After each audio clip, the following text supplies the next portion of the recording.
Assalomu alaykum aziz qarindoshlar. Men Amerikaning Los-Anjeles shahrida yashaydigan Erkin Sidiq. Bugun 2025-yili 6-oyning 14-kuni shanba. 2 haftada bir qatim qilayotgan naq maydon videosini hozir boshlayman. Bugun jami 6 mazmun bor. Agar men so'zlagan mazmunlarni yaxshi ko'rsanglar, menga barmoq berib qo'yinglar. Menga agashmagan bo'lsanglar, Facebook, YouTube'larga agashib qo'yinglar. O'tgan hafta bizniki ulug' Qurbon hayiti bo'ldi. Oldi bilan hamma qarindoshlarni Qurbon hayiti munosabati bilan hamma qarindoshlarniki Qurbon hayitiga hayitini muboraklayman, muborak bo'lsin. Hamma do'stlar ehtimol hayitni xushal qaram o'tkazishga tirishdi. Biz mana shunday qildik. Amerikada hayit juma kuni bo'ldi. Qurbon hayiti dam olish kuni emas Amerikada. Ashta boshqa amalan ishlaydi. Endi ba'zilarimiz so'rab Qurbon hayiti o'tkazaylik desakmi, qolgan ishlar uchun Qurbon hayiti deganda Qurbon hayiti bo'lmaydi. Uning ustiga Los-Anjeles shahri bak cho'ng, bu yer bak cho'ng Uyg'urlarning tarqoq darhol bir yerga kelib bo'lmaydi. Men Istanbulda bir yilsi Qurbon hayitini o'tkazgan. U yerda nihoyatda esli o'tadi ekan. Bu yil nimada Germaniyada lekin Norvegiyada nihoyat obda o'tganda qildi. Bu ijtimoiy tarmoqlardagi uchurlar qaragan chog'da chiqib Los-Anjelesda biroz g'ayribsinib qolamiz. Nima Amerikadagi Uyg'urlar moddiy jihatdan eng talaylik, ammo mushtaq yet bir narsa bo'lib qolsa, ruhiy jihatdan eng talaysiz his qilamiz o'zimizni. Her halde biz bu xo'shal o'tkazishga tirishdik shanba kunlari. Bizniki Kanadada bir oila qarindoshimiz bor.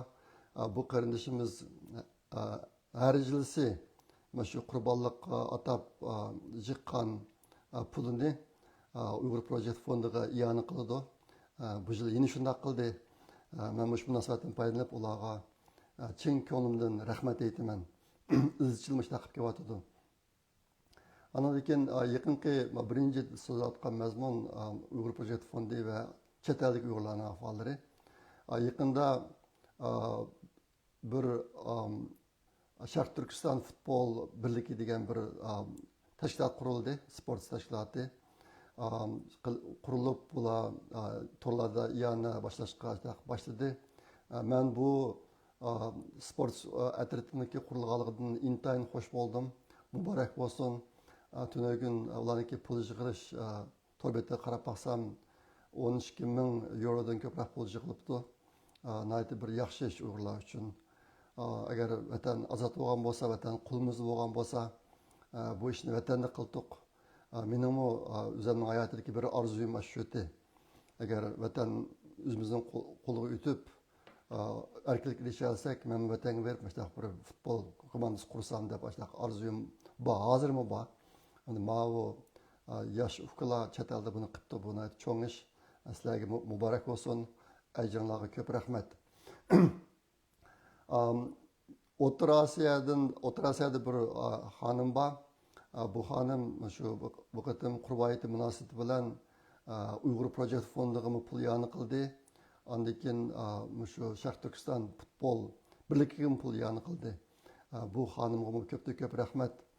O'ziniki ahvolimi bak yaxshi emas ekan, lekin ashta turib yana millat uchun deb o'ziniki topqanini millatga otdi.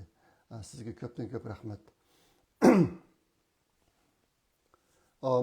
Yaqinda 6-oyning 3-kuni Los-Anjeles shahrining markaziga yaqin bir yerdagi bir teatrxonada bir faoliyat o'tkazildi.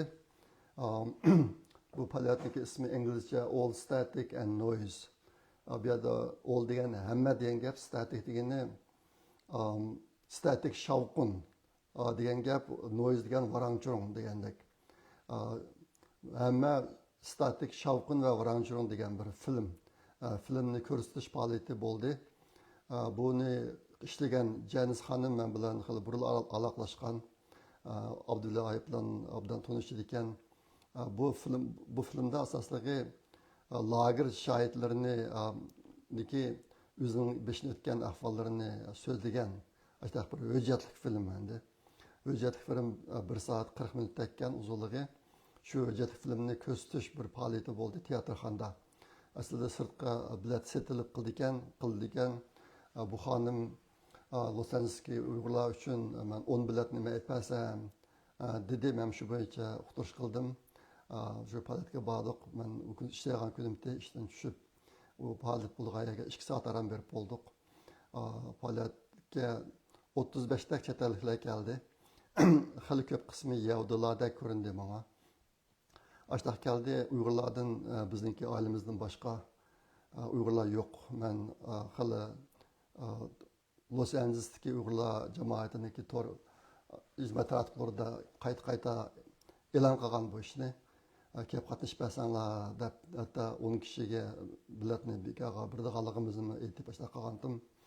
Bu ishni tashkil qilgan xonim nihoyatda cho'ng umid kutib bu faoliyatni ashlarniki film ishlagan tashkiloti bilan Uyghur Project Fondi birlikda qildi Los Angeles'dagi film ko'rsatish faoliyatini deb ashtaqa e'lon qilibdi ekan. Men shuni ko'rib natija bo'ldim. U xonim tamom xat yozib iyani pul yig'ib, shundan tushgan pulni ta'minlashayli, yerimini sizlarga beray, yerimini bizga qolsin deb ashtaqa dedi. Bu gaplarni ko'rgandan keyin men emailda nihoyat hijr bo'lishga boshlab shu chog'ning o'zidan biroz tushuncha berib umidni bak cho'ng kutib ketma, bu yana ahvollari sen o'ylagandek emas ashtaqa degan. Buni sirtqi demadim, ammo shu xonim ayrim deb qo'ygan endi. Keyin haqiqatan bu yerga borsam Uygurlardan bizning oiladan boshqa odam yo'q. Odatda Los Angeles'dagi Uyg'ur restoranlarga kelib tamoq yeydigan Uyg'urlar 1000 bilan 2000 atrofida ekan. Mening ba'zi do'stlarimning deb birishicha, ahvollarni aniq biladigan do'stlarim deb birishicha. Bu yerda to'y to'kin bo'lsa 300 atrofida Uyg'urlar keladi. Nazir bo'lsa 100 dak odamlar keladi. Endi siyosiy faoliyat bo'lsa ahvolimiz shu. Nihoyatda echindim o'zimizning ahvoliga. Nihoyatda hijli bo'ldim. Bo'lib xonimga nihoyatda hijli bo'ldim. Dastlabdan tortib nihoyatda qizg'in ish qilamiz. Sizcha Uyg'urlardan qancha kelar deb so'rab qilib ketgan. Ahvol shunaqa bo'ldi. Endi o'ylab ketdim. Bundan keyin Uyg'ur davosini chetaklar qilamdiganda Uyg'ur davosi Çetel hakikat kalamlıqanı dep oyladım. Biz bir milletmi? Yani biz bir millet olsa qandaq millet degandek narsani oyladım. Bulup mu muşta işler kelgan chaqda shu Yaponiya, German, Yahudi muşlarni bek o'ylayman men. O'tgan yil 10 oyiniki 7-kuni Hamas Isroilga hujum qilgan chaqda dunyoniki har qaysi joylaridan necha 100 ming Yahudi o'zining ishlarini tashlab qo'yib Isroilga borgan. Hamasga qarshi urush qilamiz, Isroilni qo'g'daymiz deb. Bir odam bor, men videosini ko'rgandim. Shu boshqa davlatlardan Isroilga kelib Isroillarni qo'g'daygan kishilarning butun arablarning butun maypiray deb o'tirib chiqqan odami bor. Mening anglashimcha bir 100-chi odamlarning biltini shu odam etpagan endi. Haqlashda qildi ekan. Xaxlashda qildi ekan, davlat andaq hozir bizning ahvolimiz shundoq. Bu faoliyatdan keyin savol javob bo'ldi. Savol javobda Janiz xonim bilan faoliyatga uqtirishi. Janiz xonim bilan ikkimiz o'tirib chiqib tushgan savollarga javob berdik. Nimishqa ekan hozir menga mushtaq ishni qilish bek ro'yxatdan qiyin to'xtab ketyotdi. Ro'yi azob va qiyin to'xtab ketyotdi. Bo'libmi ba'zi savollar tushgan.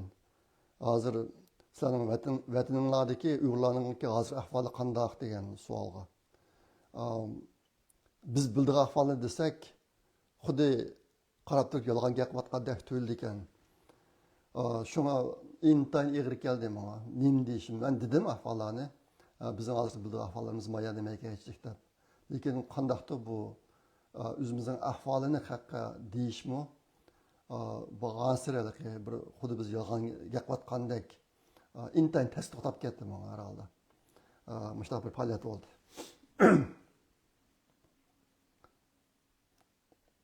aslida men ko'ngilsiz gaplarni demaydigan, ammo reallikni o'zimizni qochirsak endi bo'lmaydi.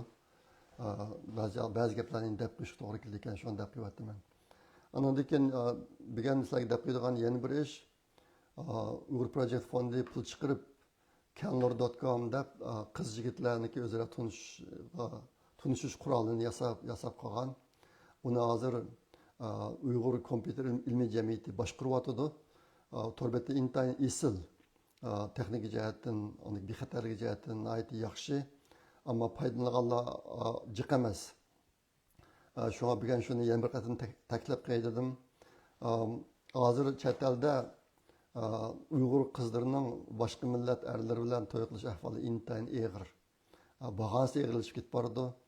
Aslida biz shuni qilgan vaqtida imkon bor Uyg'urlar bilan to'y qilish shu imkoniyatni o'stiraylik deb qilgan bu ishni.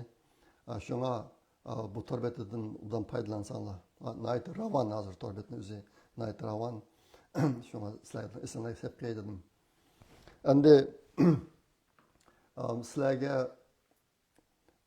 vatanniki xabarlardan nazorat beray. Bunaqa o'xshashlan bu xabarlarni men Zumrat Davud singlimizniki Facebook'daki nimalardan olaman, videolardan bilganman shu bo'yicha bo'ladi.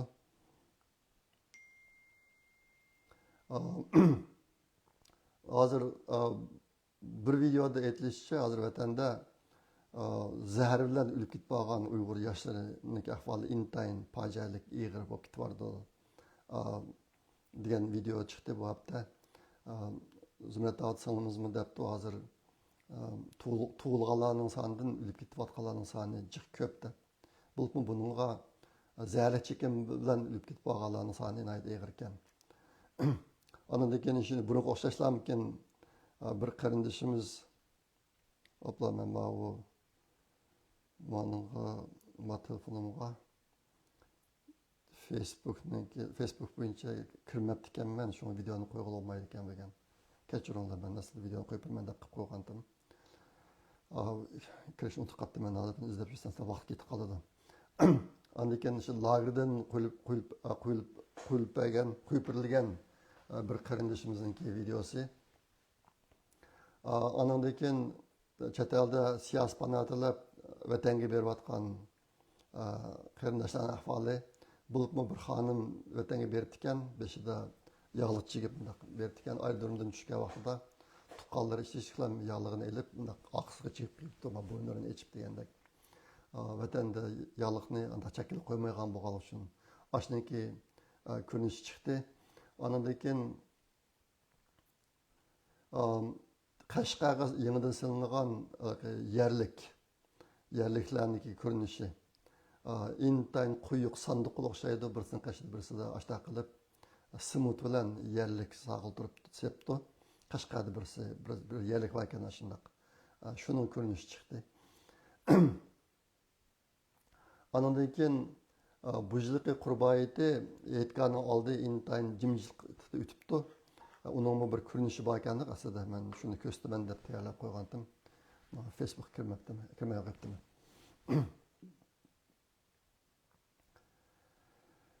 Shunga mushatada chiqqan xabarlar vatan haqida mushlardan iborat. Shuncha xabar chiqibdi. Endi xalqaro ahvollar to'g'riliq so'zlab beray bo'libmi? Xabarlarda bo'lgandek tunugün biz Amerikaning vaqtida tunugün bo'ldi. Isroiliya umumyuzlik Ironga hujum qildi. Aslida Amerika Trump qatim Ironni biroz qutqizib qilish yo'lida biroz tirishgan. Hozir bo'libmi g'arbliklar Ironniki yadro bombasi yasashiga intayin qarshi. Bunaqa bo'lishiga sabab İran xalqarada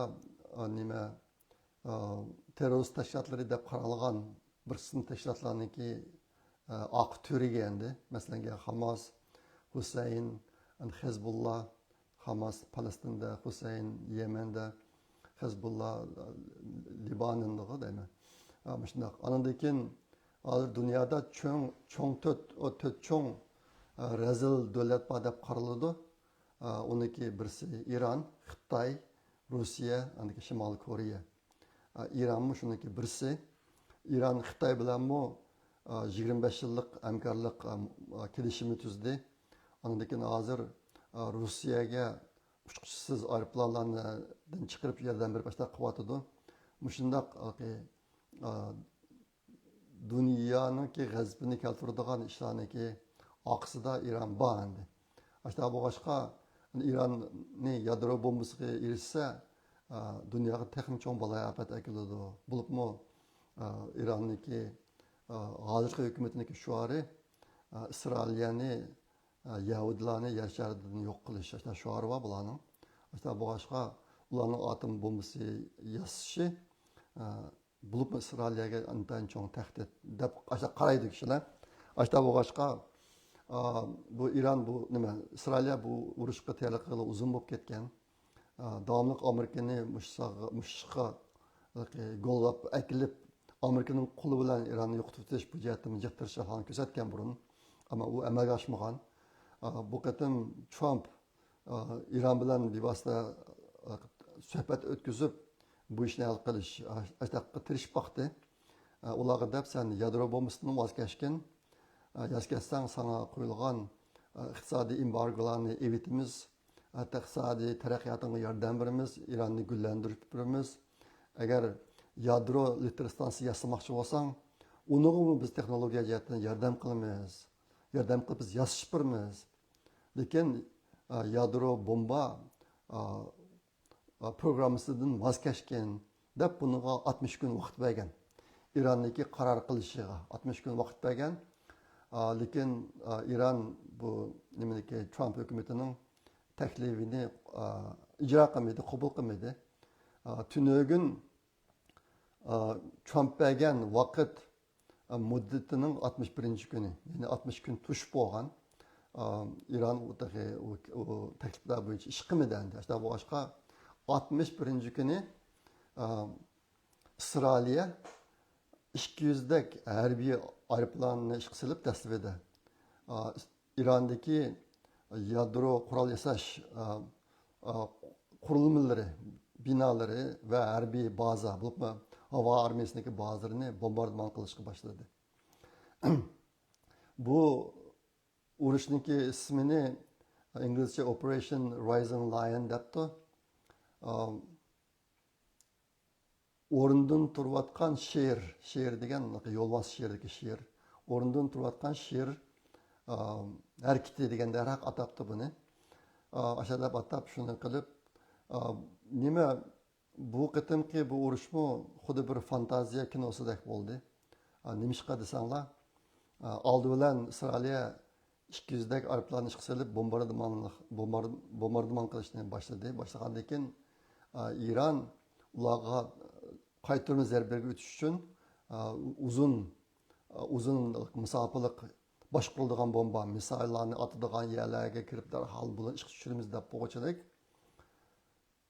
İsrailniki İranning ishiga ashtaq cho'ng harbiy bazalarniki qishig'i, bu Tehronning qishig'i qurib olgan harbiy bazasi bor ekan. İsrailniki. Ba'zilar deydi İsrailga bu urushga tayyorlik qilg'ili 10 necha yil bo'lgan bo'lib, shu qisqa musofirlik boshqariladigan bomba, misil va uchquchisiz aeroplan. Buniki zapchaslarini İronga akirib, ashada qurashtirib, ularni urush holatiga kelib, nishonlariga to'g'rilab saqlab turgan deydi. Shu bu qatim İsrailga oldi bilan aeroplan bilan hujum qilgandan keyin İron qaytarma hujum qildi. Ütüb o bombalarni etib qilib qo'ychilik İsrailniki İrondagi harbiy bazalar ishga tushib, uchquchisiz aeroplan bilan qisqa musofirlik boshqariladigan bomba ishga tushib, bu İronniki boshqariladigan bomba etish bazalari, havo armiya bazalari ashtahiyalarni portlashga boshlaydi. Ashna bilan biroqlamkin İronniki bu qaytarma hujum etish iqtidorini yo'q qilib yetdi asosiyatdan. Keyin bular yana atdi bir 100 parchadan jihraq uzun musofirlik boshqariladigan bombalarni otdi Isroiliyaga qarta. Ulardan bir qanchasi Tel Aviv bu Isroilniki poytaxtiniki o'tirlarga tushibdi, lekin ko'pinchisini Isroiliya to'sib oldi. Otqa aytilan nima bombalarini to'sib oldi. Bu bir narsa, yana bir narsa intayin bir vahshiy yana bir ish. Bu yaqinda yoqi Isroiliya har xil yolg'on xabarlarni taqitib yurib, Ironga hech qanday bu qatim hujum qiladigan shapi bermabdi. Mening o'yimcha, ehtimol Trumpga 60 kunlik tushib qolgan munosabati bo'lishi mumkin. Bu Ironniki davlat rahbarlari, harbiy qo'mondonlar, andan yadro bomba olimlari, eng yuqori darajalik. Bular mana shu Tehrondagi bir binoning ichidagi bir qavatdagi bir uyda yig'in ichilibdi ekan. Bu yig'in qisqa yig'in emas ekan, bir qancha kun ichiladigan yig'in ekan. Shu yig'in ichilayotgan binoniki, shu qavatniki, shu uyiga oldi bilan Isroiliya boshqariladigan bombani etib tamni teshidi. Ay ko'rsanglar, mana bir tush tam bo'lmaydi. Oldi bilan tamni teshib bo'lgandan keyin uçqusiz aeroplan uçup kelib shu tushni ütüp uyning ichiga kirib portlab Ironniki harbiy qo'mondonlari ondan keyin 6 nafar yadro bomba olimlarining hammasi o'lib ketdi.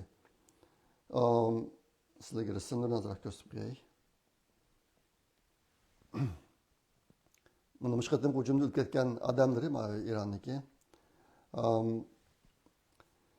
Ondan keyin İsrailiya dastlabda aeroplan bu hücum qilgan 4 harbiy baziniki rayonlari, yadro qural bazalari, havo qural bazalari, mana shunaqa hücum qilgan yerlar. Ashta qilib yurib,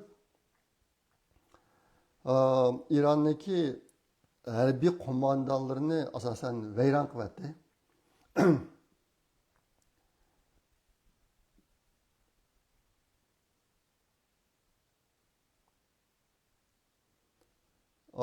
Shuning bilan bu o'lib ketgan, bu qatim o'ldirilgan harbiy qo'mondonlardan undaq 4 kishi bor ekan.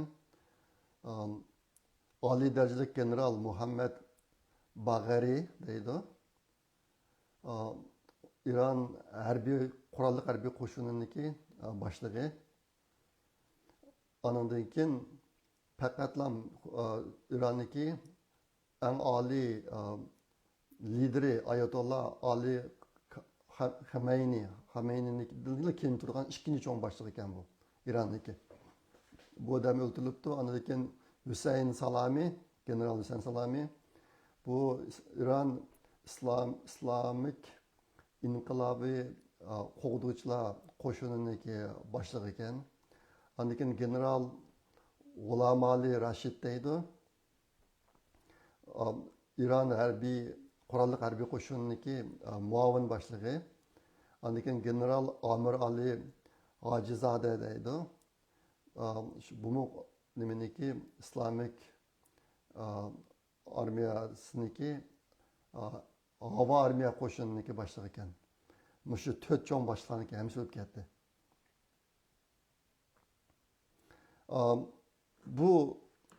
Bu qatimki urush men o'tganda Hamas Isroiliyaga hujum qilgandan keyin Isroiliya ularga qaytarma hujum o'tib Hezbollah'niki ichayotgan bir yig'in zalini qanday portlatib nurg'un 300 dan jihat odam bu deyman boshliqlarning hammani o'ldirib o'tgan. Bu qatimmi xuddi ansanglar bu nemish bo'lganligini bir fantaziya kinosidaglam ashtaq bir tuyg'u berdi.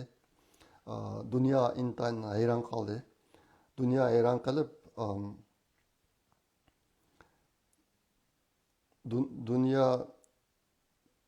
dunyo hayron qilib hozir ba'zilar deydi, mana hozir Amerikaga Xitoylar intayin jiq kirib oldi.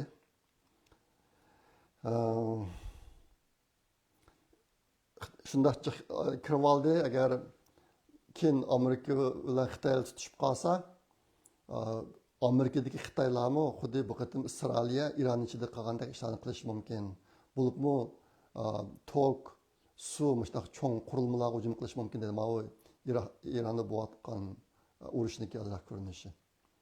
Isroiliya bilan Iron o'rtasidagi urushning ko'rinishlari bo'libmi osmonda uchib ketayotgan bombalarni osmonda portlatib ketadigan, to'sib oladigan ko'rinishlar. Bu gaplarmi hozir Twitter'larga xili o'tirib chiqyotdi. Bu qatim Amerikani biroz cho'chigandek his qildim men. Chiqib hozir bu Iron Isroiliya urushi haqida videolar ko'p.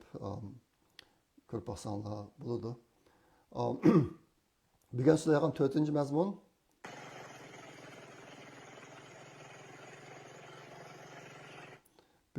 4-mazmun Xitoy bilan Amerika. 6-oyning 5-kuni Trump bilan Xi Jinping telefonda ko'rishdi. Trump o'tganda deb yurganman, Xi Jinping bilan ko'rishman deb bu qatim telefon qilib 90 minut 1,5 soat so'zlashibdi. Asosli so'zlashgan narsari Tayvan masalasi, undan keyin savdo masalasi, oz tepiladigan metal minerallari masalasi. Mana shu 3 masala to'g'ri so'zlashibdi. Ammo fentanyl to'g'riliq hech qanday zaharli chekimni to'g'ri hech qanday gap yo'q. Trump bu qatim yana o'zini biroz oshkorladi. Shu Xitoy bilan bir savdo kelishimi tuzish uchun xil ishlardan voz kechib, burunqi o'ziniki maydonlaridan bo'shab degandek, aslida fentanyl degan zaharli chekimlik Amerikaga intayin zo'r yo'qotish xarakterlik ziyonlarni sevayotgan narsa bu qatim u to'g'ri so'zlashmay, asosligi Xitoy Amerikaga eksport qiladigan oz uchraydigan metal minerallari buni to'xtatgandan keyin Amerika xalq qiyin ahvolga tushib qoldi. Bunun ichida masalan magnitlik temir bu intayin ko'p narsalarga ishlatiladi. Yolg'iz harbiy jihatlar emas, shu mashina masalan, ashta narsalarga. Xitoy buni to'xtatib olgandan keyin Amerika bu jihatda biroz tiplab ketgan gap. Tiplab ketib bu qatim nima bo'lishidan qat'iy nazar shu oz uchragan minerallarni qaytadan Amerikaga import qiladigan qilaman deb shu fentanilning gapini qilmay ish to'g'riliq so'zlashibdi. Andan keyin buning o'rniga Xitoyning talab qilgani Xitoy o'quvchilarniki Amerikaga kelishini to'smasang deb bu ishni talab qilibdi.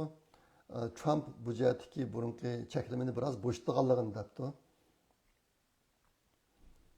Shu o'tgangi qarorni bir qismini bekor qilgan o'xshaydi. Hozirmi cheklama qo'ydi ekan, ammo o'tgangidek unda qattiq emas. Xitoyniki tabiiy fan sohasida Amerikaga o'qiydigan o'quvchilarning hammani cheklab o'tadigan bunday ishlarni biroz yeniklatibdi hozir, ammo qaysi darajada yeniklatdi bu to'liq ma'lumot yo'q.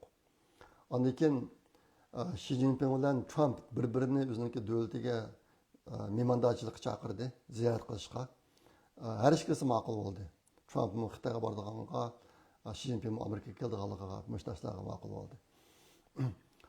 Bundan keyin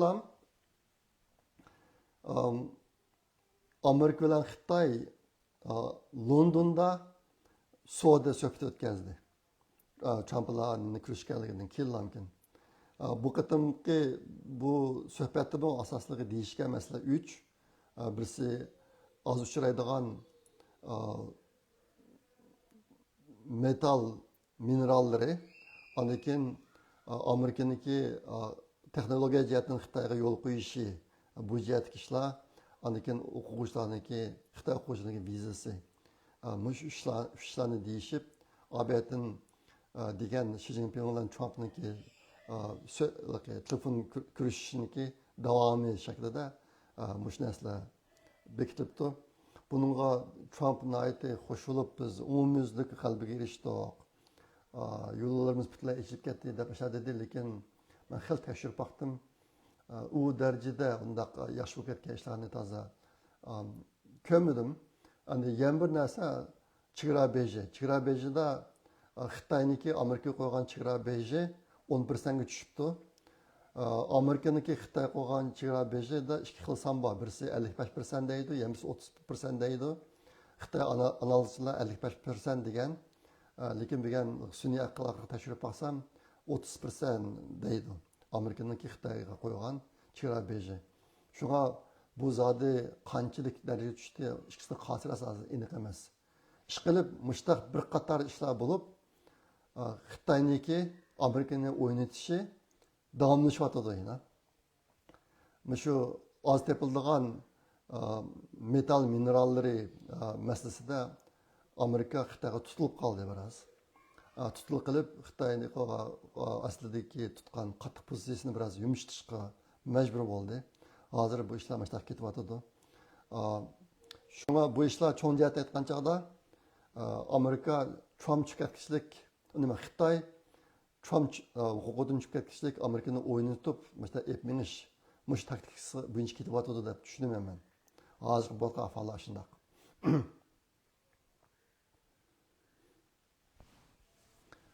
Bugun to'xtaladigan 5-mazmun yaqinda Amerikada bo'lgan yana bir cho'ng voqea. U nima desanglar, Trump bilan Elon Muskniki o'tirishidagi ziddiyat, surkilish.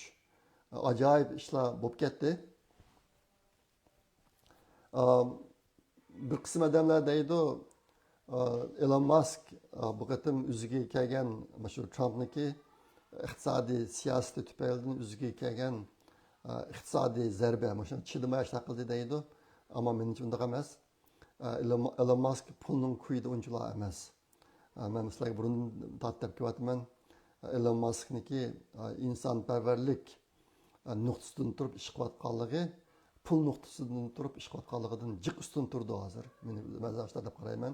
Endi ba'zi bir konkret ahvollarga kelsak, Biden vaqtida elektronlik mashinalarni setib olsangiz sizga $7,500 pul yordam qildigan hukumatdan. Elektronlik mashina setib olgan odamga bir mashina setib olsangiz hukumatdan $7,500 pul yordam qildiganlik mustaq siyosatini o'tirib qo'ygan Biden. Bu qatim Trumpniki yangi iqtisodiy planlarining ichida bu narsani evatdi, bekor qilyapti. Endi Elon elektronlik mashina sotadigan bo'lg'achqa bu ishniki Elon Muskga bevosita ziyni bor endi. Bu kishilar deyotgan sabablar endi. Men buni qabul qilmayman, albatta degandek. Elon Musk bu pul ishtirok qilgan chog'da unchalar qilib ketmaydi. Lekin kishilar shu ikkisi o'rtasida tushgan ziddiyatni sababdir deb ko'rsatyapti. Ikkinchisi, xabarlarda bor, yaqinda Elon Musk Amerika hukumat xizmat unumi degan bir organni qurib, Amerika hukumati qurib berdi Elon Muskqa. Shu organ orqali Amerika hukumatidagi isrofchiliklarni yo'qotish ishini epadi.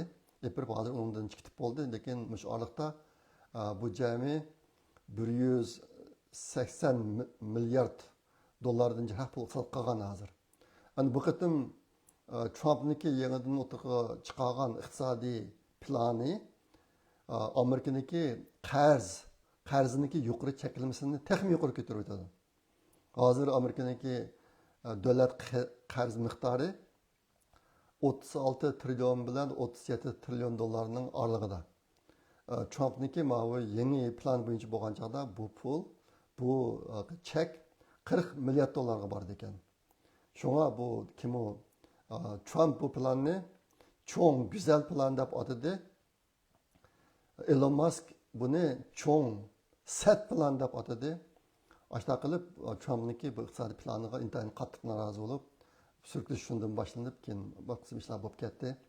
Andan keyin kishilarning deyishicha Elon Muskniki bu qatim norozi bo'lgan yana bir narsasi, Elon Musk NASA direktori uchun bir odamni ko'rsatdi ekan. Ayni vaqtda Elon Muskqa iqtisodiyotning ko'p yordam qilgan, Elon Musk eng iqtisodiy jihatdan cho'ng qiyinchilikqa duch kelgan vaqtida yordam qilgan o'zi boy texnologiyachi odam ekan. Shu odamni NASAga boshliq qilsang deb shu taklifni berib ekan Trumpga. Lekin Trump uni qabul qilmabdi.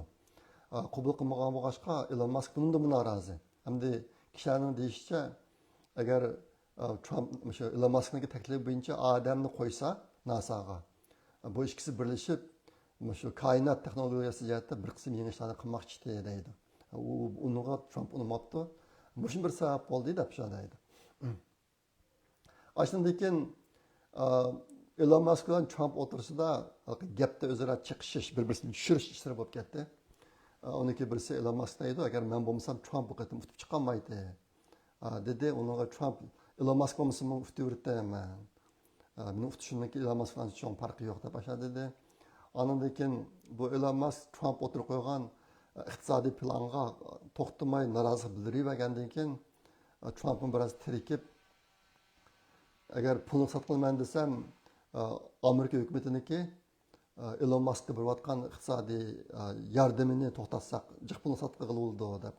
U gapni o'tirib chiqadi. Bu yerda buni nima ifoda desanglar, NASA xalqaro olam punktiga masalan odam yoki yuklarni chiqarish iqtidorini tep qoldi. NASAniki unday narsasi yo'q hozir. Keyingi yangi davr olam kemisini yasayotdi, bitmedi u. Lekin hozir bu ishlarning hammasini Elon Musk qilyotdi. Elon Musk'niki raketasi shu narsani aşağıya apırılgan ishlarni qilib beryotdi. Bunga Amerika hukumati yordam qilyotdi endi. Shunga Elon Musk bilan Amerika hukumati o'tirsida mesela iqtisodiy munosabat bor. Bu yerda deyilayotgan gap shu. Trump deydi, men pulni sotqilman desam, Elon Musk qilayotgan aydan to'xtasam bo'ldi dedi. Undan keyin Elon Musk undaq bo'lsa, men hozir osmonga bir narsa chiqishga ishlayotgan raketani ishdan to'xtataman deb bu gaplarni dedi. Onundan boshqa Amerikada bir cho'ng boyavati, bir orolni setib olib, Amerikaniki nurg'un boshliqlarni olib shu yerda o'ynatib, mehmon qilib, kichik 15 yoshli qizlar bilan o'ynag'izib, ashta qolgan bir odam. Bu odam keyin qo'lga olinib turmada o'zini o'ltirib oldi. O'zini o'ltirib oldi dedi, ammo haq o'ltiryaptimi, o'zini o'ltirib oldim, qo'l olmaydi. Mush odamniki shu orolga borgan odamlarning tizimligi bor. Buni Trump bu qatim chiqqandan keyin e'lon qilaman degan, lekin e'lon qilmadi. Maqatim Elon Musk shu tizimning ichida Trumpning ismi bor, shuni e'lon qilmadi deb bu gapni chiqdi. Ish qilib bu ikkisiniki urushni qarasanglar, odamni intayin jirgindirdigan, odamning ko'nglini intayin yordam qildigan, cho'ngmagan kichik bolaning so'qishidaklan bir ish bo'ldi. Shunga bunga nurg'un kishilarning ko'ngli yerim bo'lib ketdi. Bo'libmi Trump taqasal o'zini tutib oldi, bu qatim burun Trumpning kichik bola bo'lib qoladi. Maqatim prezident bo'lgandan keyin Trump xil cho'ng odamga aylanib ketdi. Elon Musk da kichik bola deklamkin. Keyin kishilar deydi, Elon Muskning bir kesili bor. Bu aqliy jihatdan darajadan tashqari aqli bor bir kishi bo'lgandan keyin ba'zida ishlar o'ziniki o'ylig'indek bo'lmasa, kichik boladek bo'lib qoladi deb tushuntiryapti medialar. Ish qilib ikkisi o'tirsida mushta sachliklar bo'lib, burun nayt xo'shal bo'lgan bu ikkisiniki muhabbatidan, ota boladek munosabatidan xo'sh bo'lgan odamlarning hammasining intayin ko'ngli yerim bo'lib ketgan. Mana shuning ichida ajoyib bo'lib qolgan bir haftadek odam po'q yegandek bo'lib qolgan. Bir yaxshi yeri oldingi bir qancha kun ichida bu ikkisiniki yaxshi munosabati asli keldi. Men bir video ko'rdim, tunugun bu ikkisi yine bir yerga chiqib, bir-birini qo'llab qilayotgan bir ko'rinishni. Bu rasmiy bo'g'ashmi yoki sun'iy aqlda ishlab chiqargan narsami, uni qamay qoldim, ish qilib bir ko'rinishlarni o'tirib chiqdi. Qisqasi bu har ikkisi pushaymon qilib qolgan ishlarga. Elon Muskmi o'ziniki Twitter hisobida men qilgan ishimga intayin pushaymon qildim deb yozdi bu. Trump'dan apple so'rayman demidi ammo. Elon Musk'dagi odamlar uchun o'zimning qilgan ishiga pushaymon qildim degan gapni deyish buni cho'ng ish ekan. Kishilar bundan rozi bo'ldi.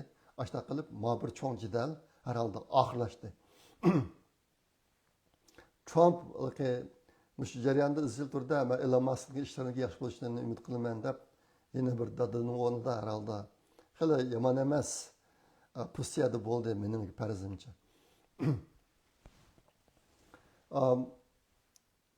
Bu Amerika haqidagi yana bir cho'ng xabar. hozir Los Anjelesda oldingi juma kuni boshlangan cho'ng qalamoqonchilik isyon ko'tarish voqealari oldingi juma kuni boshlangan bu. Mush ish munosabati bilan men bu Los Anjeles rayonida tug'ilgan bo'lg'achqa bir qancha qarindoshlar mendan hol so'rab men bilan aloqalashdi. Sizlarga ko'pdan ko'p rahmat. Bizniki uyimiz bilan Los Anjeles shahar markaziniki oraligi 50 kilometrdek keldi. Ashta bo'lg'achqa u yerda bo'lgan ishlarniki bizga ancha ta'siri bo'lmadi. Lekin hozir to'rlarda bu qitimki bu voqea nihoyat kengayib, necha yilning oldida Los Anjelesda bo'lgan bir voqealar bo'lgan. Do'konlarni bulab bir ko'chadagi butun do'konlarga o't qo'yib ko'ydirayotgan ishlar bo'lgan. Shu chog'da ko'ydigan bir ko'cha Koreyaliklarning ko'chasi. Ularning nurg'un do'konlari bor ekan. Shuning bilan 3000 dak Koreyaliklar qurollanib, o'zaro chaqiriq qilishib, tashkillanib, o'zlariniki mulklarini qo'g'digan bular, rasmiy qurolli qo'g'digan. Do'konlarning bulug'li kelganlarni etib degandek. Ashta ishlarmi bo'lgan, bu qatamli kishilarni qurollaringlarni tozalab qo'yinglar, ichiga o'xshab qo'yinglar, yana mana ishlar bo'lib qolish mumkin degan gaplarni chiqardi. İcma tadqiqlarga herhalde bizim uy 50 kilometrda keldi. Bu yer hozircha xotirjam endi. Shunday bo'lsa ideallik bor biroz. O'sha tuduq endi. Endi bu qatimqi voqea nima uchun bo'ldi desanglar, Amerikaning ko'chmanlar va chegarani boshqarish idorasi bor. Uni ICE deydi, ICE deb atab qo'ydi. ICE Immigration and Customs Enforcement Agency. Mushular hozir Biden vaqtida Amerikaga qonunsiz kirgan cho'ng jinoyatchilarni tutib o'tadi. Hozir Trumpniki o'tirib qo'ygan soni kuniga kam deganda 3000 odam tutinglar deb deb davatida 3000 ga yaqin apadi, lekin unga bormaydi meni bilishimcha. Endi bu ishni Amerikadagi cho'ng shaharlarda yapyapti. Oldingi juma kuni shu Los Anjeles shahrida mushni yapyapti ekan, yapgandan keyin orliqda surkilish paydo bo'lib, bu kengayib, nihoyatda jiq voqealar bo'ldi. Bo'libmi soqchilarni urdigan, soqchilarni mashinasiga tosh otadigan, do'konlarni bulaydigan, mana shu do'konlarni bulab buzib chaqadigan ishlar bo'lib ketdi. Endi FBI'niki boshlig'i Patel degan hindistonlik, uning deyishicha bu bir tashkillangan jinoiy harakat deydi. Buni aqsi adam bor.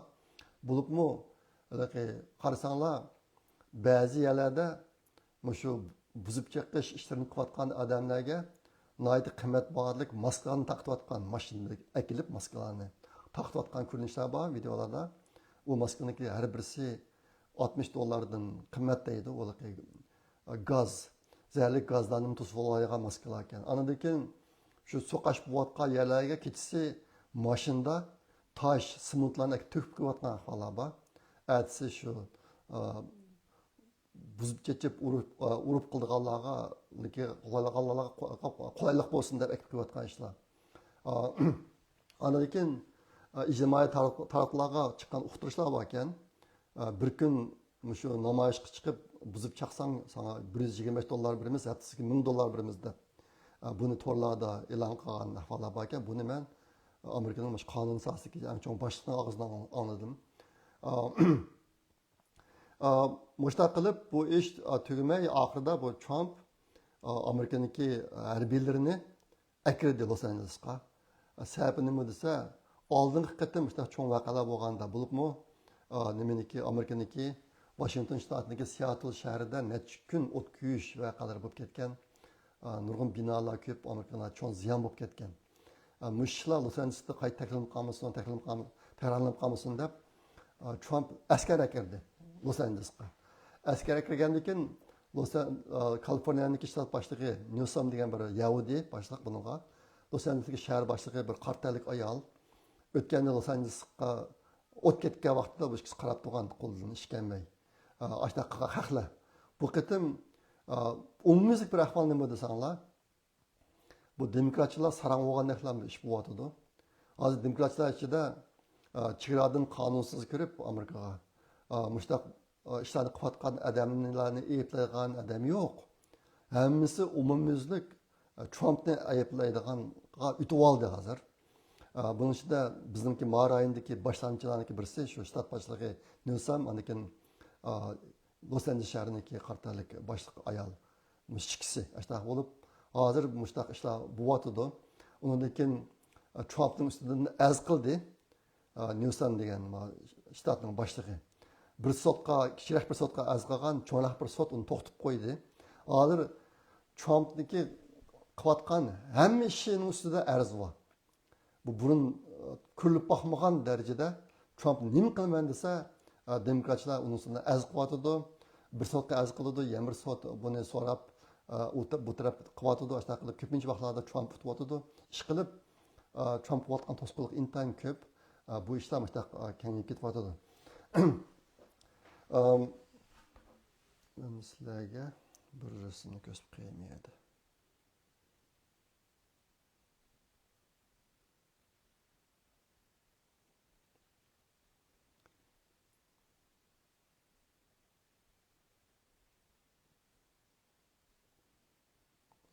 Rasmini tayyorlab qo'ygandim.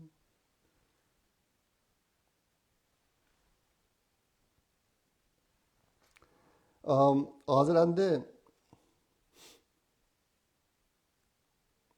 bu voqealarniki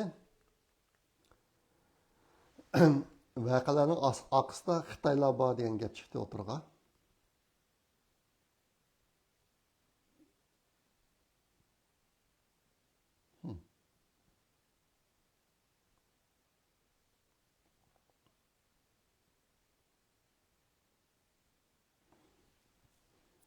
U qanday gapgan desanglar, Amerikada Neville Singham degan bir bilinur bor ekan. Bu Xitoyda yashaydi ekan. Madam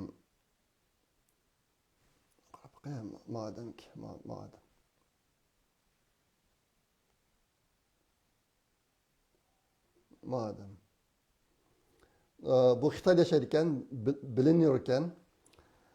Bu odam xiljiq pul chiqaribdi. Buniki bir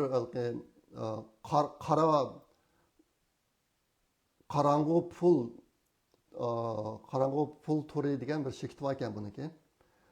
Andagi Xitoylar bilan yaqin, burundan tortib Xitoylar tarafda turib, Xitoy uchun ishlab turadigan odam ekan. Mushqatim shu Los Angelesdagi bo'layotgan ishlarga mushularning pul chiqarganligini o'tirg'a chiqardi. Men bugun tekshirsam, ba'zilarniki Twitterga chiqargan ma'lumotlarning asoslanganchada bu odam $1,800,000 pul chiqaribdi mush ishga degan gap bor. Ondan keyin Biden vaqtida pul vergan, 34 milyon pul vergan bir Chirla degan bir kirimsiz tashkilotmi bor ekan. $34 milyon pul verib ekan bularga Biden vaqtida. Shu tashkilotmi mushqatimki hozir bu voqealarga pul chiqaryotdi deydi.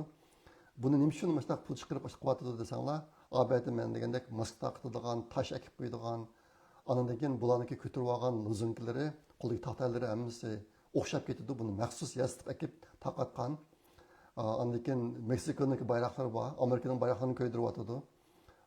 Bugun Amerikada 1000dan ko'proq joyda namoyish bo'ldi deb bu gaplar taqalgan. Hozir qanday bo'ldi o'qimadim men bugun. Men o'tirgan boshqa xabar ko'rmadim dedi. Bu bugun bo'lgan mindak namoyishning ismi Podshoh bo'lmaydi, no kings. Podshoh bo'lmaydi degan temada. Belki podshoh degani Trumpni demakchi. Buning butun taxtaylari maxsus besilgan. Maxsus besilib butun Amerika bo'yicha tarqatilgan endi. Demak, bu bo'layotgan ishlarning orqasida tashkilot bor. Bu tashkilotlarda kim, pulni kim chiqaryotdi? Patel, FBI'ning boshlig'i, buni biz qattiq tekshirishni boshladik deyotdi. Shunga aniq yuqoridagi gaplarmi bor? Hozircha bu gaplar ijtimoiy tarmoqlarga chiqqan gap, jazmlashgan emas. FBI tekshirmoqchi bundan keyin. Shunga mushtaqa ishlarni bundan keyin baribir oydinlashadi. Bularni sizlarga bir deb qo'ydim. Hozirgi umumiy ko'rinish odamni intayin echindirdi, azoblaydi. Nimishqa desanglar, xuddi Amerika vayron bo'lib ketib qolgandek Aşağı bir ko'rinishda 15 million odamni 4 yil ichida qonunsiz akib qo'yib Amerikaga hozir bo'tqa ishlamas shu. Ashlarning ichidagi odam o'ldirgan, bosqinchilik qilgan, bol savdosi qilgan mushta odamlarni tutib Amerikadan chiqarib o'taman deb Amerika tutishga boshlasa, maosh bo'yotadi. Maosh bo'yotib buni Kaliforniyaning boshqadagi odamlar Trumpniki qilayotgan bu ishni qo'llamay jinoyatchilarning tarafida turib Trumpga qarshi bunday ishlar bo'lib ketib bordi. Shunga hozir bo'layotgan ishlar dal Xitoyniki erkinlikdan foydalanib erkinlikni yo'qotish taktikasi. Naq shunimiz bo'yotadi. Albatta men degandek bunun ichida Xitoylarning quli bo'yotadi.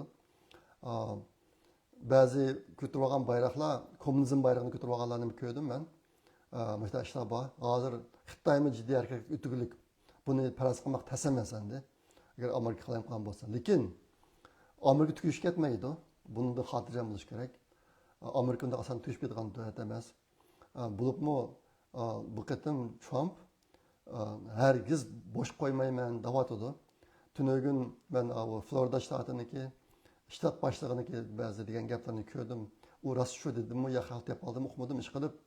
Agar sizlar shu bulang-talang qilayotganlar o'tirib chiqib bulang-talangni to'siman deb boqsanglar, saniki mashinalarga hujum qilsa, sizlar mashinalarga hujum qilgan odamlarni bostirib o'tib ketsanglar bo'ladi degandek.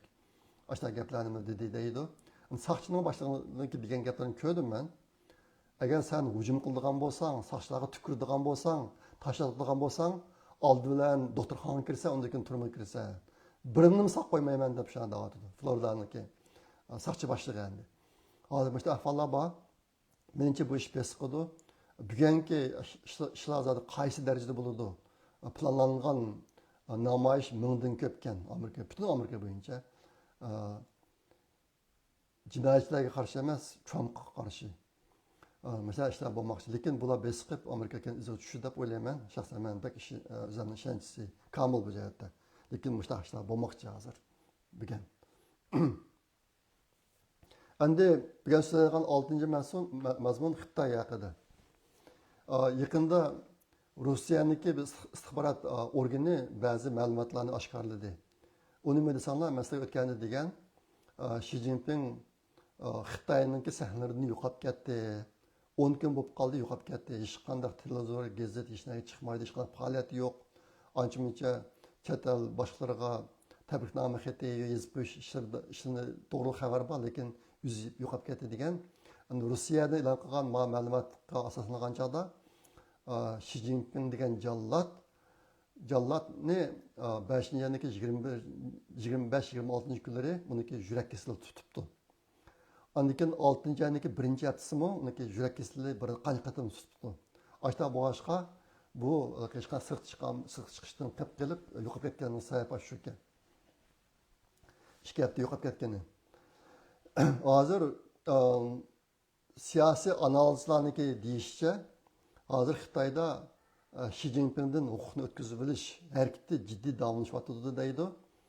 Bu harakatniki beshi Wen Jiabao, ondan keyin Hu Jintao degan Xitoy boshliqlar, bular o'qishdan pensiyaga chiqib ketgan.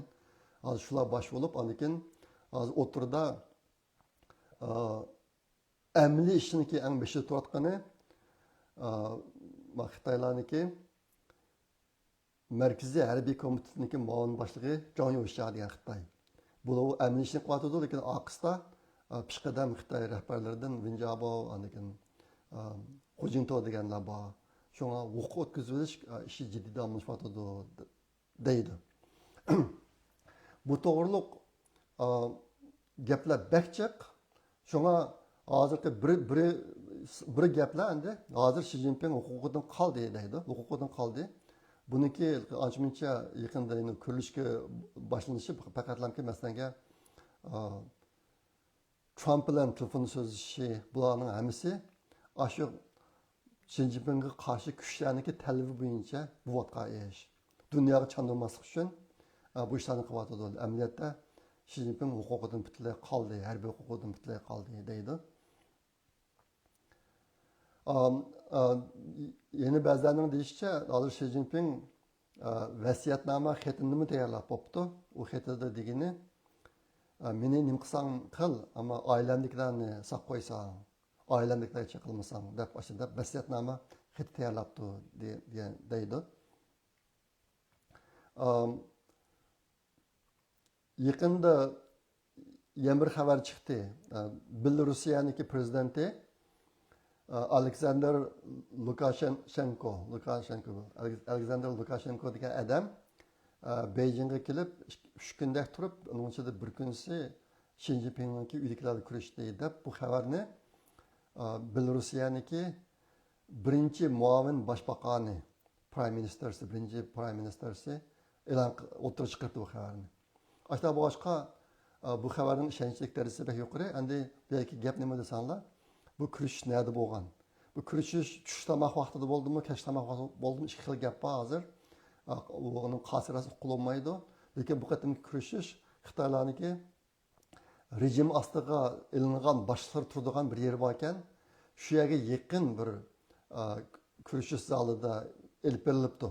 Bu burungi odatki chet el boshliqlarini qabul qilgan yerda emas, ashta bir kichikroq yerda bo'libdi bu qatimki kurashish. Andagi bu kurashishga Xi Jinping'ninki ayoli Penli Yuan, uning qizi Shiminzi bularni qatnashdi debdi. Belorussiyaniki birinchi muavin bosh ministr endi. Shunga bu xabarlar rost bo'lishi mumkin deydi. Endi bu yerda nima bo'lib Xi Jinping chiqib qoldi desanglar, bu muhabbatniki gap bilan o'xshash. Hozir Xi Jinpingdan vaqt tatib olgan kishilar buni o'tirib chiqarib qo'yib, mushtaq ishlarni qizib qo'yotdi. Shunga garchi Belorussiyaniki prezident bilan ko'rishgan bo'lsa-mu, u normal yerda emas, masalan bir kichik bir yerda Xi Jinping rejim ostida turayotgan yerga yaqin yerdagi bir ko'rishish zalida ko'rishdi degan mushtaq gaplar o'tirib chiqdi hozir. Ondan keyin necha kun oldida bir Tibetdan o'sib markaziy hukumatga boshliq bo'lgan bir boshliq o'lib ketib, buniki ta'ziya faoliyati bo'ldi. Bu faoliyatiga Xi Jinping keldi, ani gulchambarak qo'ydi, lekin bu yerda nima yo'q, jonyosha yo'q. Shunga bu hozir zot huquq zot Xi Jinpingning qo'lidami, jonyoshaning qo'lidami degan narsa to'g'rimi? Mushtaq ikki xil gap bor. Buning ichida Xi Jinping huquqdan tushib ketdi degan gap kuchliroq, ammo ma'bir faoliyatda jonyosha kelmabdi. Buning sababi nima? Buni qilolmaydi. Ish qilib analizlarniki eg'izida bu ishlar hozir intayin qilaymiqan. Ammo Xitoyniki yuqori darajali rahbarlar ichida intayin qattiq huquq kurashiniki bo'layotganligi rost. Mushtaq ishlar yuz berdi yaqinda. Ondan keyin o'tirib chiqqan yana bir gap, xabarlarda bor Xi Jinping bilan Pyongyangdagi to'yi ikkinchi qatimli to'y bu, birinchi qatimli emas. Burun Pyongyang boshqa bir odamga tekkan, Xi Jinping boshqa bir xotin olgan, bular ajrashib ketib, keyin burungi eri burun xotindan ajrashib ketib, bu ikkisi to'y qilib, yangi to'y qilgan vaqtida Pyongyangdagi bir artist, naqshchi, o chog'da u Xalonjangda turdi ekanda, Xi Jinping bo'lsa Fujiangu deymi, boshqa bir o'lkada o'lka boshlig'i bo'lib bu yerda turgan, necha yillar arilib turibdi ekan. Arilib turish jarayonida har ikkisi oshna o'ynagan ekan bular. Pyongyang bir oliy maktab yosh o'zdanjiq yosh bir bola bilan aralashib, ularni munosabat qilgan ekan. Xi Jinpingning boshqa bir oshnasi bor ekan, o'zi turayotgan yerda ashta bular bo'lib, keyin bular birga yashashga boshlab, yaqinda Pyongyangdagi burungi oshnasini Xi Jinping turmushga o'tibdi. Mana shu ishlar bor ekan. Yaqindagi shu yangi taraqqiyotlarning ichida Pyongyang bilan Xi Jinpingniki munosabati jirklashgan ahvol bo'libdi, hozir yuz beribdi. Li Keqiangni o'ltirayotgan Pyongyang deydi, Xi Jinping emas. Pyongyangni o'ltirayotgan deydi. Bu ikkisini o'tirishga diyetga xil to'pi qo'shdi degan gaplar o'tirib chiqyapti endi. Ish qilib mushtaq bu to'g'riliq gaplar intayin ko'p odam yetishib bo'g'ilib bo'lmaydi. Ammo bu ishlar bir-biri oshkorlandi. Agar endi Xi Jinping haqiqatan huquqidan tushib ketib, o'rniga yangidan odam chiqsa, bir ehtimollik bor ishlarniki hozirgidan biroz yaxshilanish ehtimolligi bor. Lekin bak cho'ng umid qilib bo'lmaydi. Hozir qadar 1949 yildan o'tirib chiqqan Xitoylar bir-birisidan nachar bo'lib Uyg'ur masalasi kelgan chog'da bizga yaxshilik qiladigan odamlar ancha chiqmaydi. Meniki o'zimning shaxsiy kuzatishimcha xitoylarnichiki yaxshiraqi Xuyobang ayni vaqtida bosh sekretari bo'lgan 1980 yillarniki boshlarida u men Xuyobangniki 2 soatlik nutug'ini bevosita anglagan, bir qancha qatam anglagan Beijingni yig'in bo'lgan vaqtlarimda. Bu odam gapga bak usta 2 soat hech qanday qog'oz qaramay so'zlagan. Ondan keyin osonlik millatlar ichida xitoylarchilikka eng rahmdilligi mushu deb o'ylayman men. Shu vaqtning o'zidami Sharqiy Turkistonda Uyg'ur kadrlarni 60% qilish, Uyg'ur o'quvchilarni osonlik kadrlarni 60% qilish, osonlik o'quvchilarni 60% qilish, osonlik o'quvchilarni nima ishchilarni 60% qilish degan siyosatni o'tirib chiqargan bu. Chiqarib Xitoy kadrlarni qaytinglar, o'zing nima degan bo'lsa qaytinglar deb bu ishlarni boshlagan. Shu vaqtda Urumchida bir qatim 3 darajali kadrlar yig'ini deb yig'in ochilib, maxsus shu siyosatni amallashtirish to'g'riq yig'in ochilgan. Mana shu chog'da Urumchida shu vaqtlarning o'zida Urumchi Xinjiang ittifoq komiteti bir qatim Urumchidagi oliy maktab o'quvchilar uyushmalarininki raislarini yig'ib bir qatim suhbat o'tkazgan. 7 maktabdan 7 odam kelgan bu yig'inga. Uyg'urlardan yolg'iz men. Shu yig'inda shu Xuyobangniki siyosatini muzokara qilish bo'ldi. Xitoylardan tushgan fikr intayin vahshiy, intayin qattiq norozi Xuyobanga. Men o'ltiramay titrab ketdim o o'rinda. Keyin so'zlash navbati menga kelib, ular qag'alar deydi, agar bu narsalarning hammasi 60% osonlik bo'lib ketsa, Xinjiangning taraqqiyoti butunlay to'xtab, bir kambag'al rayonga aylanib Xinjiang vayron bo'lib ketmamdi degandek gaplar deb ketdi. Keyin so'zlash navbati menga kelib, sen qanday qaraysan degan vaqtida biz Uyg'urlarniki umidi Xuyobangniki shu 60% siyosati aynan ijro qilinsa deb dedim, lekin haftalab uxlayolmay ishlar tugagandan keyin men o'chada oliy maktabniki kasbiy asosida o'quv 2 yil bo'lgan vaqtimda o'zimni kasbiy radio elektr injenerligi desak bo'ladi. Men maktabga iltimos yozgan, kasbimni o'zgartiraman deb. Elektr injenerlik kasbidan siyosat kasbiga o'zgartiraman deb. Nima desa, men bu elektr injenerlikda o'qib Xitoyga taqabul tura olmayapman. Qolgan uyushmaning raislarining hammasi ijtimoiy fan o'qigan Xitoylar gap usta. Ashta bo'lgandan keyin men ijtimoiy fan o'qisam bo'ldi, xato kasb qilib qoldim deb shu chog'da maktabga iltimos yozganman. Iltimos yozib, keyin ular sen hozir bir vakil xarakterlik odam, sen kasbingni o'zgarsang vakillik xaraktering yo'qolib ketadi, o'zgartirish bo'lmaydi deb shuni bilan o'zimning kasbida turavergan ashta bir voqealar bor. Demakchi, Xuyobang xitoylarchiligi biroz rahmdil odamdi. Asal millatlarga kuyinish jihatda. Undan boshqalari bir-birisidan nachar odamlar chiqdi. Shunga bu qatim agar Xi Jinpingdan jallod tushib ketsa, o'rniga chiqqan odam qandayroq bo'ladi? Uqulolmaydi. Bo'libmi? Uyg'urlarningki beshiga kelgan mushunchilik vahshiy fojiani butun Xitoy rahbarlari sindiryotdi o'ziga. Biz shuncha ishlarni bilamiz. Uyg'ur nüfusuniki yerim yo'qolib ketdi, vatanimiz butunlay vayron bo'lib ketdi. Yaqinda chiqayotgan shu Avstraliyadan temir mineral shirkatlari bizning Sharq Turkistondagi ashundimi 10 mingdagi Uyg'urlar qo'l ishib ishlayotibdi degan gaplar o'tirib chiqdi. Quyosh nuridan to'sh chiqaradigan taxtay zavodlari bizningki vatandagi. Uningdimi necha 10 minglagan Uyg'ur qo'l ishlaydi degan gaplar chiqdi. Mushlar, aniki Uyg'ur nüfusuniki yerim yo'qolib ketdi. Mushlar.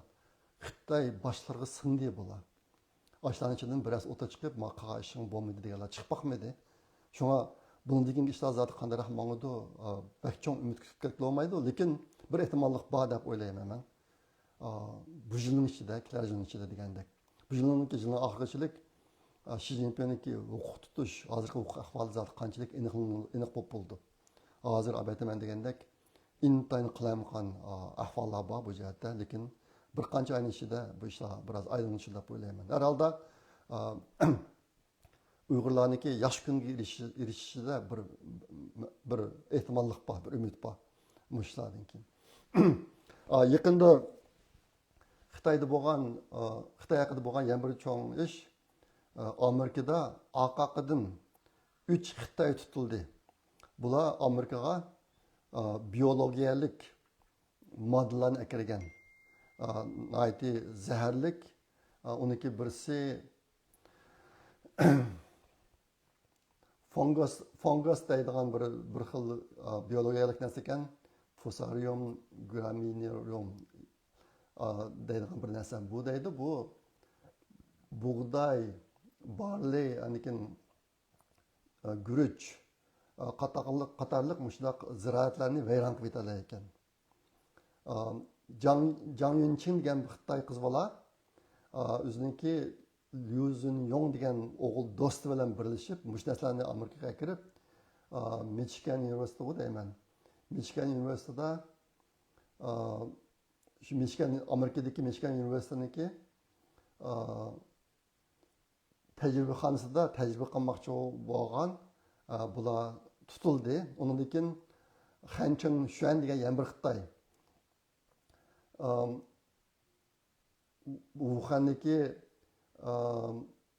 Wuhan KJ'da shuyasiniki doktorlik o'quvchisi ekan. Bumi biologiyalik materiallarni Amerikaga akirmoqchi bo'lib, u tutilib qoldi, 3 odam tutilib qoldi. Demak, hozir Xitoylarniki Amerikaning ichiga kirib, Amerikaning ichida turib, Amerikani vayron qilib etish suiqasdi biroz pash bo'ldi. Bunga Amerikalar ham cho'chidi bu qatam. Cho'chib, andan keyin mushtu oyat yangi usullar chiqib bordi. Bo'libmi hozir Amerikaniki bir qism nihoyatda muhim joylarda nima bor? Xitoylar yasatib olgan. Andan keyin Amerikaniki yezgirlik maydonlarida urug' o'g'irlab yurgan Xitoylarni tutib olganda, ma'birisi mana shu biologiyalik narsalarni akirgan munosabat bilan Twitter chiqqan narsa mana nima desanglar, ma qizil tug'a yeri Amerikaniki qizil tug'ani bir Xitoyniki shirkati. Ma ustidaroq tug'ani ham yerda bir Amerikaning havo bazasi. Bu bizga yaqin, bizga bir 60-70 kilometr kelgan yerda, Lancaster degan shaharda. O yerda Amerikaning bir havo armiya bazasi bor, uning qo'shida Xitoyning bir shirkati bor, zavodi bor degan. Hozir Amerikada mushta ahvollar intayin og'ir. Bular zavod qurib olib, anadan keyin Amerikaniki butun narsani kuzatish, uchurini o'g'irlash, ashlashirini qilyotdi. Hozir Amerika mush yerda umumiylik ish boshlamoqchi. Mening bilishimcha. Shunga bu yerda bir qism yangiliklar bor. Andan keyin sizlarga ko'rsatib qo'yadiganim dunyoda bo'layotgan ishlar. Bugun Ispaniyada cho'ng namoyish o'tiribdi. Solchil bosh ministerni chupkasdan deb. Hozir dunyoda ikki xil ahvol bo'layotdi. Birisi solchillarni qo'llab Trumpga qarshi turish voqeasi Amerikada. Ispaniyada solchilarga qarshi namoyish o'tiribdi bundaq. Andan keyin yana bir narsa bo'ldi. Misrga chet eldan bir qism solchilar berib, Misrdan G'azoga piyoda namoyish qilib bormoqchikanlik piyoda. Buni Misrdagilar to'sib bu urayotganlar solchi namoyishlarni urayotgan ko'rinish. Misrda bo'layotgan ahvol hozir bu ishlar bo'layotdi. Ishqilib dunyoda cho'ng qilayotganchiliklar yuz beryotdi. Menimcha ancha uzoq bo'lmay so'zlash mumkin. Hozirgi bu kurash o'ngchilar bilan solchilar o'rtasidagi kurash dunyo ajoyib buzildi yaqinqi zamonlarda. Aslida bizning dardimiz pek chiqdi. Bu hozir dardlik ishlarning ko'pligidan kishilar yetishib olmayotgan bo'lib qoldi. Bo'libmi Uyg'urlarniki dardiga ko'ngil bilganlar azab ketyotdi. Xudoyim bilsa keyin ishlar yaxshilanib ketar. Degan sal o'zim ko'rgansizlar harg'inlik ichidaroq so'zladim. Apo qilinglar. Bu jiddiy ish, bir tarafda ishlayotib, bir tarafdan bu ishni qilmoq tas bo'lib qoldi. Uchurlar bak chiqib ketgandan keyin uni rətlab bir nəsə qılmaqın təsvib etib bardı. Mən tirişiyatman, aşağıdan bir gəl izən çarçaqlıq. Бүгін сөйлеген мәзмұн шунчалык, вақыт сәл ұзын болып кетті оқымаймын. Әгер сөйлеген мәзмұнларны яқтырған болсаңlar, бармақ бір қойыңlar. Facebook, YouTube'da әгішіп қойыңlar, ilham болады. Ашта қылған сәрі мәзмұн көпірек адамға тақайды. YouTube, Facebook'lar көпірек адамға жеткізіп берді екен. Оныңки әгеш күштері көп болса, имкасыздығалы көп болса, жақ адамдарға тақырып қойды екен бола. Мәшта әші бар екен. Bu işini qilayotganlar xil ko'p ajr singdiramiz. Barmoq bir ishga, agish bu ishga pul ketmaydi. Bir necha sekund vaqtinglar ketadi. Shuni qilib qo'yasanglar. Bu demasa, kelar qatim ko'rishishcha omon bo'linglar. Xayr, xo'sh, Allohga omonat.